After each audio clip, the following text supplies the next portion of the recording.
Rhinorrhea. Rhinorrhea or rhinorrhea is a condition where the nasal cavity is filled with a significant amount of mucus fluid.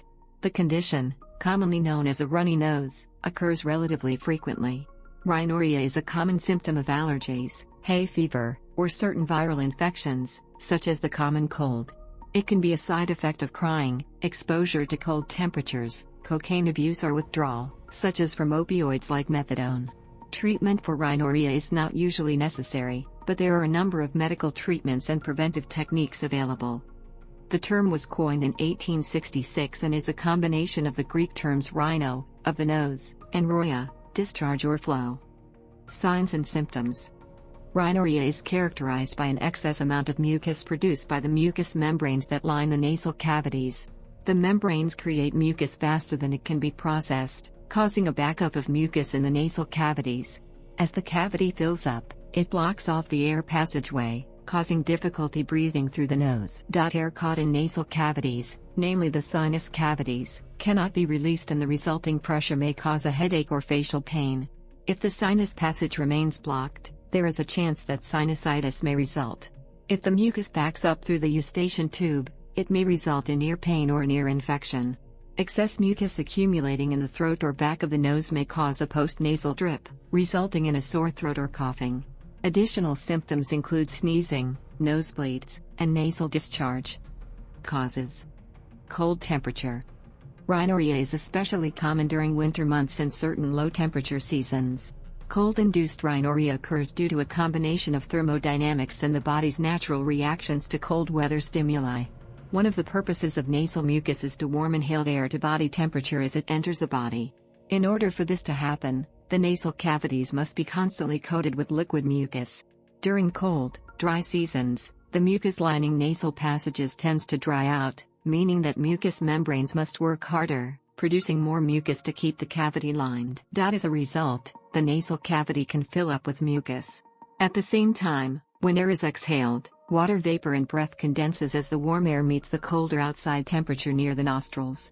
This causes an excess amount of water to build up inside nasal cavities. In these cases, the excess fluid usually spills out externally through the nostrils. Infection. Rhinorrhea can be a symptom of other diseases, such as the common cold or influenza.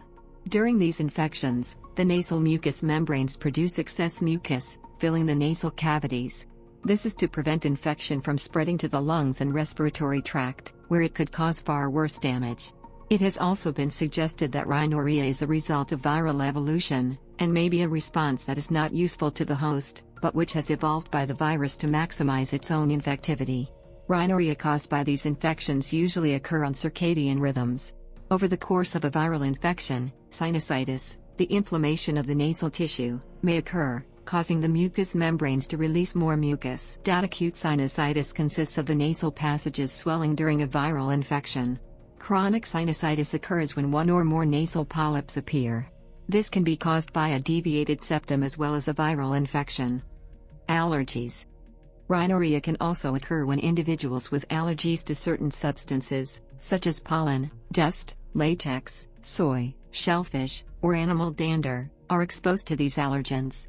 In people with sensitized immune systems, the inhalation of one of these substances triggers the production of the antibody immunoglobulin E, IgA, which binds to mast cells and basophils.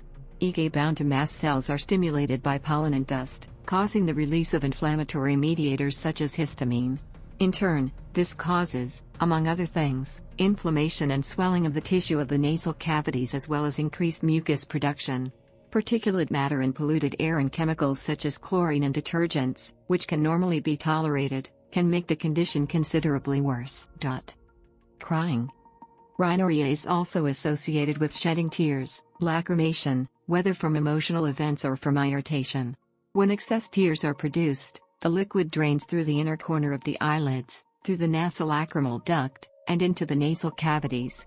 As more tears are shed, more liquid flows into the nasal cavities, both stimulating mucus production and hydrating any dry mucus already present in the nasal cavity.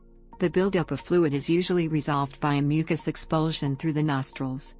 Head trauma. If caused by a head injury, rhinorrhea can be a much more serious condition. A basilar skull fracture can result in a rupture of the barrier between the sinonasal cavity and the anterior cranial fossa or the middle cranial fossa. This rupture can cause the nasal cavity to fill with cerebrospinal fluid.